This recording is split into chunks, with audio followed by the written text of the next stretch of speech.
اگر امام احمد رضا نے اپنے دنیاوی زندگی گزاری ہے تو عشق رسول میں امام احمد رضا جب تک کہ دنیا میں رہے عشق رسول میں رہے اور حضور کے سنتوں پر چلتے رہے، اور جب دنیا سے گئے تو اپنے سینے میں عشق رسول کا داغ لے کے گئے۔ تبھی تو اعلیٰ حضرت ارشاد فرماتے ہیں، لحد میں عشق رخ شے کا داغ لے کے چلے، لحد میں عشق رخ شے کا داغ لے کے چلے، اندھیری رات سنی تھی چراغ لے کے چلے، اندھیری رات سنی تھی چراغ لے کے چلے۔ محترم حضرات، آؤ میں آپ لوگوں کو ایک واقعہ بتاتا چلوں۔ آپ کے دیش کا راجدھانی نئی دلی ہے، ایسا ہی ملک یمن کا راجدھانی بغداد ہے۔ بغداد میں ایک بادشاہ تھا، اس کے یہاں میلاد مصطفیٰ منایا گیا، اور اس نے اپنے سپاہیوں سے کہا کہ جاؤ سب کا نام لکھ لو، اور جس کا نام لکھا رہے گا اسی کو میں اپنے دولت خانے پہ آنے دوں گا اور وہی میلاد سنے گا۔ آپ لوگ بتائیے، اگر آپ کے یہاں میلاد رہتا ہے تو آپ لوگ ایسے کرتے ہیں؟ آپ لوگ نام لکھ کر کے بلاتے ہیں؟ نہیں، کیونکہ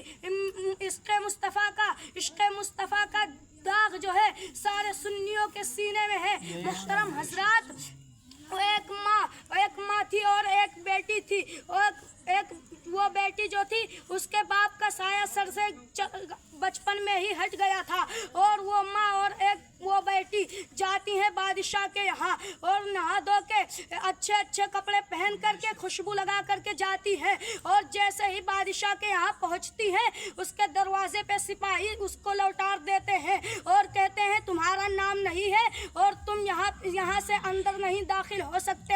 اور پھر وہ ماں اور بیٹی وہ دونوں کہنے لگتی ہیں کہ اے رب ذوالجلالہ، کیا تو صرف امیروں کا رب ہے؟ تو غریبوں کا رب نہیں ہے؟ اللہ رب العزت کے طرف سے ندا آتی ہے، اے میرے ماننے والی، اے میری بندی، جا تو اپنے گھر پہ، اور تو جا کر کے اپنے گھر پہ میلاد مصطفیٰ تم دونوں ہی کرو، اور ابھی یہاں سے فرشتوں کا لشکر تمہارے دولت خانے پر جا رہا ہے، تمہارے غریب خانے پر جا رہا ہے۔ اللہ اکبر۔ وہ دونوں ماں بیٹی آتی ہے اور اپنے گھر پہ بیٹھ جاتی ہیں، اور جو ان کو آتا ہے وہ کہیں پہ عشق مصطفیٰ کا جو ہے عزت کرتی ہے، تعظیم کرتی ہے۔ ماں کو جو مصطفیٰ جان رحمت صلی اللہ تعالی علیہ وسلم کے بارے میں جو کچھ یاد آتا ہے تو اس کو بتاتی ہیں، اور پھر نہیں یاد آتا تو پھر درود بھیجنے لگتی ہیں۔ ایسے کر کے وہاں پر وہ دونوں ماں بیٹی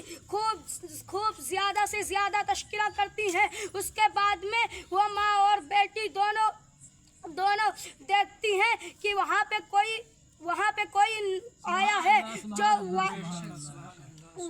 وائٹ پوشاک پہنے ہوا ہے اور آیا ہے، اور وہ بیٹی جا کر کے دیکھتی ہے، اور جیسے ہی اس کی نظر اس آدمی پر پڑتا ہے، اس اللہ کے فرشتے پر پڑتی ہے، وہ بیٹی بے ہوش ہو جاتی ہے، کیونکہ اللہ رب العزت نے اپنے فرشتوں کو صرف اور صرف نور سے پیدا کیا ہے۔ اللہ اکبر۔ وہ بیٹی اپنے ہوش میں آتی ہے تو اپنے ماں کے پاس جاتی ہے اور کہتی ہے امی جان، کیا تم کو نہیں پتا تھا ہمارے دولت خانے پہ ابھی ایک فرشتہ آیا تھا جو وائٹ حجاب میں تھا، اور ایسی خوشبو اس کے آ رہی تھی اور اس کے چہرے پہ ایسا نور تھا کہ میں نے اس کو ایک جھلک دیکھا تو اس کے نور کو برداشت نہ کر سکی۔ محترم حضرات، آج ہم اور آپ مسلک اعلیٰ حضرت پہ چلتے ہیں، اور آپ لوگ کہتے ہیں ہم مسلک اعلیٰ حضرت کے ماننے والے ہیں، ہم اور آپ مسلک اعلیٰ حضرت کے ماننے والے ہیں۔ اے مسلک اعلیٰ حضرت کے ماننے والوں، یہ نعرہ لگانے سے کام نہیں چلے گا۔ مسلک اعلیٰ حضرت یہ نہیں ہے کہ آپ سنت موقدہ چھوڑنے کے عادی ہو جائے، مسلک اعلیٰ حضرت یہ نہیں ہے کہ آپ نماز چھوڑنے کے عادی ہو جائے، مسلک اعلیٰ حضرت یہ نہیں ہے کہ آپ کا اگر طبیعت خراب ہو جائے تو آپ مسجد میں نماز پڑھنے کے لیے نہ جائیں، بلکہ مسلک اعلیٰ حضرت تو وہ ہے کہ بیماری کے حالت میں کرسی پر بیٹھ کر کے باجماعت نماز پڑھنا، یہ مسلک اعلیٰ حضرت ہے۔ ہمارا اور آپ کا قول و عمل مسلک اعلیٰ حضرت کے جیسا نہیں ہے، لیکن ہم اور آپ کہتے ہیں کہ مسلک اعلیٰ حضرت کے ماننے والے ہیں۔ محترم حضرات، میں آپ لوگوں کو ضروری باتیں بتاتا چلوں۔ آج ہم اور آپ چڈھے پہن کر کے گھومتے ہیں، یہ کہاں تک کہ شریعت میں جائز ہے؟ محترم حضرات، اگر ہم اور آپ اپنے گارڈ کو کھولتے ہیں تو اس سے ہم یہ کمر ناف سے لے کر کے گارڈ تک کے یہ ستر عورت ہے، اور اس کو اگر ہم اور آپ کھولیں گے تو گنہگار ہوں گے، چاہے نماز کے حالت میں ہو یا نہ ہو۔ آپ لوگوں کو پتہ ہے وضو میں 4 فرائض ہیں۔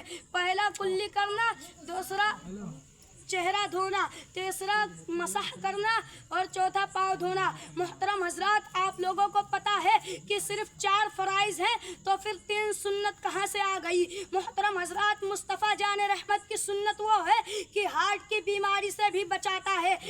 سائنس یہ بات کو روزے روشن آیا کرتی ہے کہ ہم اور آپ اگر ایک مگھا پانی لے اور سر سے نہائیں تو ہارٹ کی مریض ہونے کا بھی ڈر رہتا ہے، لیکن میرے مصطفیٰ جان رحمت کا سنت تو وہ ہے کہ آپ پہلے کمر سے دھو لیں، اس کے بعد میں سر سے نہائے۔ اس سے نہ تو آپ لوگوں کو ہارٹ آئے گا اور نہ تو کسی چیز کی بیماری ہوگی۔ محترم حضرات، آؤ میں آپ لوگوں کو بتاتا چلوں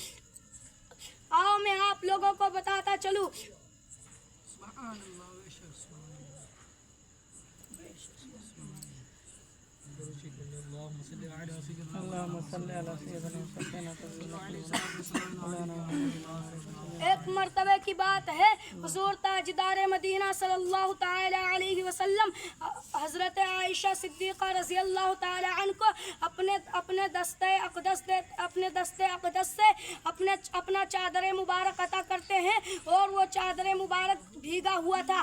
آپ فرماتے ہیں کہ اے عائشہ صدیقہ، اس کو سکھا دو۔ حضرت عائشہ صدیقہ رضی اللہ تعالی عنہا اس چادر مبارک کو لیتی ہیں اور سوچتی ہیں کہ گھر میں تندورہ جل رہا ہے اور آگ سے یہ چادر جلدی سوکھ جائے گی، اسی لیے اس چادر کو لے کر کے میں تندورے کے آگ سے سکھا دوں۔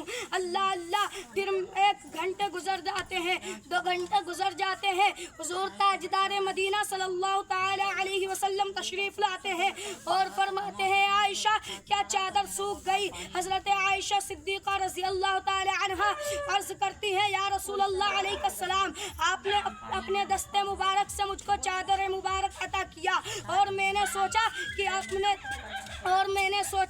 اپنے گھر میں تندورے کا آگ چل رہا ہے اور آگ سے چادر جلدی سوکھ جائے گی، اسی لیے میں آگ میں لے کر کے کھڑی رہی۔ 1 گھنٹہ گزر گیا، 2 گھنٹہ گزر گیا، لیکن یہ چادر سوکھنے میں نہ آیا۔ حضور تاجدار مدینہ صلی اللہ تعالی علیہ وسلم مسکرا کر کے جواب دیتے ہیں اور فرماتے ہیں اے عائشہ، کیا تمہیں نہیں معلوم کہ جس بندے کو کہ جو کپڑا تمہارے نبی کے جسم سے لگ جائے، اس کپڑے کو دنیا کی آگ کیا جہنم کی آگ بھی نہیں جلا سکتی۔ محترم حضرات، میرا ایمان کامل ہے، جن لوگوں کو حضور تاجدار مدینہ صلی اللہ تعالی علیہ وسلم سے محبت ہو جائے، اس کو وہ جہنم میں کبھی بھی نہیں ڈالا جائے گا۔ محترم حضرات، آؤ میں آپ لوگوں کو بتاتا چلوں، میرے آقا حضور تاجدار مدینہ صلی اللہ تعالی علیہ وسلم ساری جہان کے لیے رحمت ہے۔ محترم حضرات، آپ لوگوں کو پتہ نہیں ہے، آج ہم اور آپ عیاشیاں کرتے ہیں، چپ چوری سب کی چنگلی کرتے ہیں اور سوچتے ہیں ہمیں کوئی نہیں دیکھ رہا۔ اللہ رب العزت اپنے پاک قرآن میں ارشاد فرماتا ہے ان بطش ربک لشدید، اللہ کی پکڑ بہت سخت ہے، لیکن آج ہم لوگ کھوئے ہوئے ہیں۔ آج ہم لوگوں کو پتہ نہیں ہے کہ ہم لوگ یہ کر رہے ہیں تو اللہ تبارک و تعالی نہیں دیکھ رہا ہے۔ اللہ رب العزت دوسری جگہ ارشاد فرماتا ہے یعلم الجہر وما یخفی، وہ جانتا ہے، وہ دیکھتا ہے ہر کھلی اور چھپی۔ وما علینا الا البلاغ۔ السلام علیکم ورحمۃ اللہ تعالی۔